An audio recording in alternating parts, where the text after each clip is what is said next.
Budapest and beyond!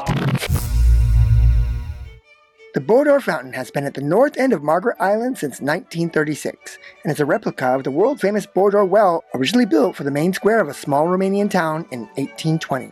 The original well, which was the work of Transylvanian handyman Péter Bodor, included a small clock and a musical mechanism operating inside the domed cupola.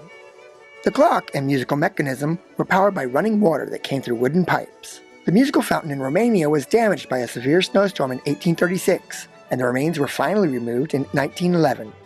In this Budapest reproduction, the musical tower is run by electricity and not hydraulics. At the top of these structures is a statue of Neptune, showing the time with his harpoon. The statue makes one full turn every 24 hours. During World War II, the well was severely damaged and was only restored in 1954. However, the musical function was repaired as late as 1997. Every hour on the hour, different medieval-sounding Hungarian melodies can be heard. Every hour on the half hour, a 4-trombone tune is played. Every hour on the 45-minute mark, a brief narrated introduction about the well can be heard. From spring until autumn, you can drink mineral water from the 3 fountains at the base of the musical fountain. But I'm here in November and no water for me.